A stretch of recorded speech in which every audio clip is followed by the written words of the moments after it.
அது எனக்கு தெரியாது. எனக்கு தெரியாது. அப்படி ஒரு தகவல் இல்லை சார். சந்தனக்காட்டு விஷயமாகட்டும், கள்ளச்சாராயமாகட்டும், தமிழக காவல்துறை வந்து இங்க அரெஸ்ட் பண்ணிட்டு போறாங்க, இங்க கண்டுபிடிக்கிறாங்க. நம்ம காவல்துறை அந்த விஷயத்தை பண்ணல. அதனால நம்ம மாநிலத்துக்கு ஒரு இழுக்காது இருக்குது. இந்த மாதிரி அந்த விஷயத்துக்கு இப்போ ருசியானது இங்க இருக்காதா இல்லையா? ஒரு தகவல் இல்லை சார். அது மாதிரி தகவல் எதுவும் இல்லை. அந்த கட்சிக்காரங்க வந்து ஒரு பெட்டிஷன் கொடுத்துருக்காங்க ரோடு ஷோ பண்ணாங்க.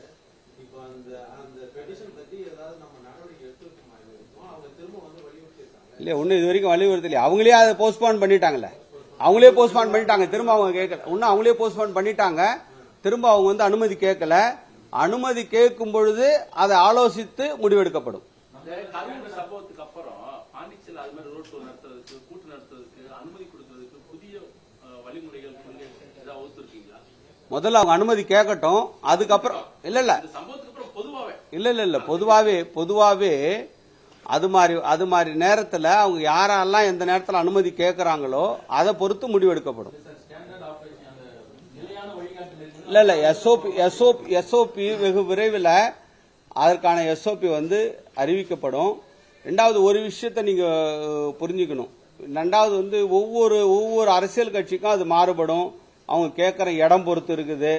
அதனால அந்த நேரத்தில் உரிய முடிவு எடுக்கப்படும். பிளே ஸ்டோர் மற்றும் ஆப் ஸ்டோரில் இருந்து பாலிமர் செயலியை QR கோடு மூலம் பதிவிறக்கம் செய்யுங்கள். செய்திகளை உடனுக்குடன் பெறுங்கள்.